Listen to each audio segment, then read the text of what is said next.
is our fine scale miniatures. So as I said before, everything here is made by an artist. Everything also functions as it would if it were full scale. So here you have a tilt top table, so it goes back and forth. And right here is a 1/12 scale version of that same tilt top table. So it actually does work. So imagine if you have a lock and key in a teeny tiny scale, that works too. So anytime you see a door, it can be open and closed. Anytime you see a candle down here, you can light the candle if the candle wouldn't melt in seconds. So everything that you see is just a fine scale version of a larger thing.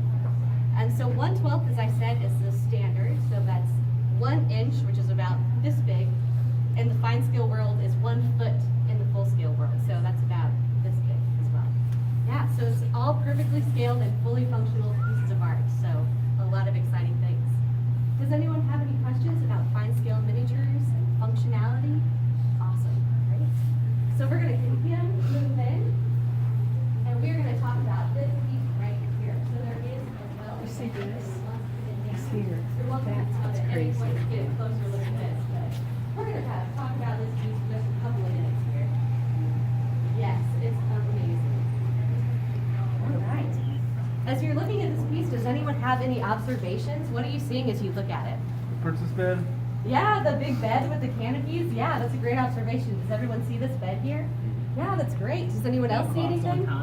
Sorry, what? That clock might be on time, I The think. clock. Yeah, I'm really glad that you pointed out that grandfather clock. So if you see a clock too, usually they do have mechanisms in them that actually make them work like an actual functional full-scale clock. Great observation. Any others? Great.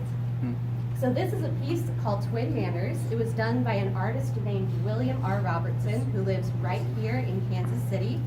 So he traveled all up and down the United States getting inspiration and historically accurate things to make this piece. So if you see the colors of those walls, they are accurate to the time era that this house is representing. All the floors too, he actually hand pegged, so it's a process of putting those little individual planks of wood in the floor. He did that all by hand. The chimneys as well, if you see them, he actually coated all of them with brick dust. So he takes the brick and hammers it into small pieces and puts actual brick dust on those pieces as well. So everything is, it's just an amazing amount of detail and historical accuracy to it. And can everyone see that front staircase there? So that bottom post of the staircase, which is called a newel post, there was a tradition in this time that you would uncap that post and roll up the deed to the house, that piece of paper that proves that you own it, and uncap it and cap it back up. So there is actually a tiny little deed to the house rolled up in that bottommost post there. So even details that you can't see, they're still really important to these artists. Any questions so far? How do they like make pieces smaller for like complex mechanisms like the clock? Yeah, that's a great question. So we're talking about kind of those smaller pieces like the clock. Yeah, I'll actually kind of show you one of those mechanisms, but they use very teeny tiny things, and fine scale miniature artists are amazing engineers and really ingenuitive. So yeah, they find any kind of mechanical processes to make things work. That's a great question. All right, any others as we go on? Great, okay. So then we'll come on this way. I'm glad that you mentioned the clock, because that's a great segue into the next thing that we're going to talk about. Golden Rouge travels. All right, everyone. Smaller So than we that will house. gather right around here, right around this tiny house that you're seeing, just right in this section. All right. Smaller version of that house. So I know that we already talked about scale a little bit. Does anyone remember what the standard scale is for fine scale? 1/12, exactly right. So this home is a little bit different because it's actually in 1/48 scale. So 1 inch in the fine scale world equals 48 inches in the full scale world for this piece. And if everybody on this side, can everyone see this grandfather clock? Oh my God. I'll let everyone kind of gather around and look If it's at it. actually working, I will be amazed. Yes, so does everyone see that mechanical mechanism right next to the grandfather clock? So that is actually a thing that made a watch move, so watch movement from a Jaeger LeCouture watch, and that is actually the smallest watch movement in the world that makes that grandfather clock function when it's placed inside. So you can even see that mechanism, yeah. And after the tour, I definitely encourage you, take a microscope and look at it and see how it all works and functions. It's pretty incredible. Yeah, so this Supposed to be made by a yeah. machine. Yeah, absolutely, yes, Yes, I mean. yeah. So this piece was made by Frank L. Matter. He's another fine scale miniature artist.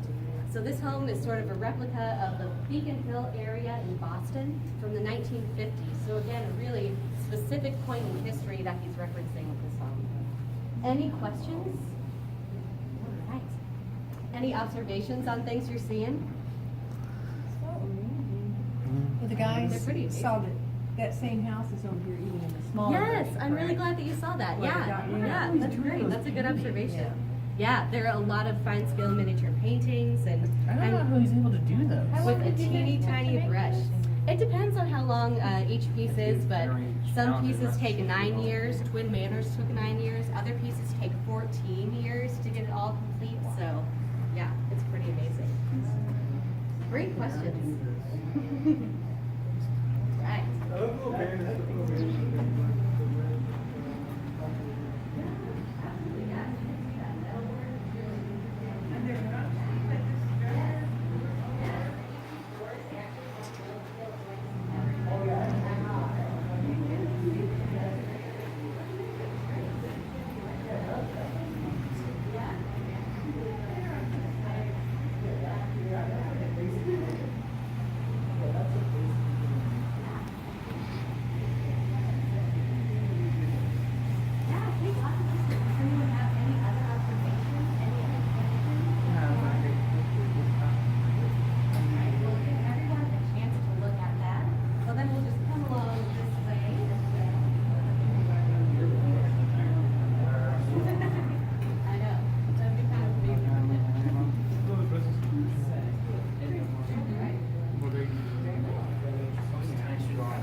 With a larger group, it's hard to get everyone in this room, but since it's a little bit of a smaller group today, it works really well. So can everyone see this piece here on this end of the wall? Excellent, cool. So this is a jardiniere. The artist who did this is Linda LaRoche. This piece actually took her 9 years to work out. So from initial design and conception to its finished product, about 14 years for that piece. So you can see that. Does anyone know what a jardiniere is? Any idea?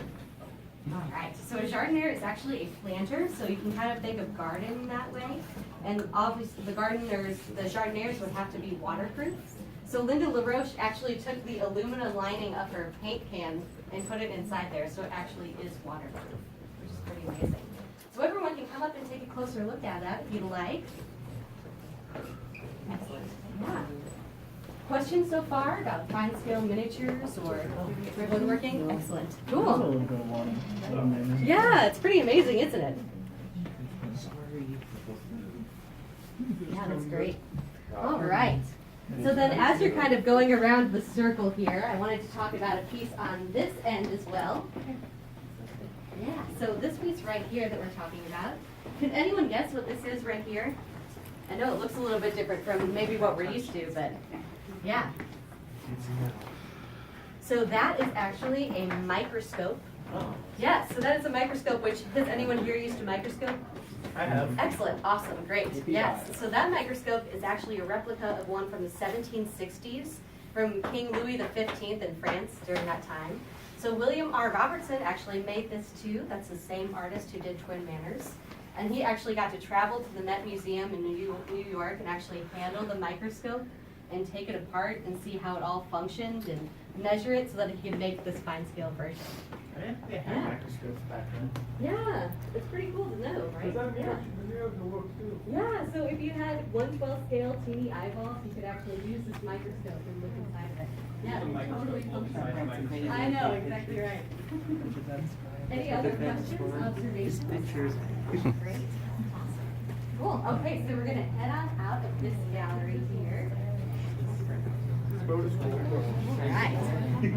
Is there what's it with the skeleton made out of? Yeah, so a question about the skeleton there. It actually is made out of wood, but all the joints actually work.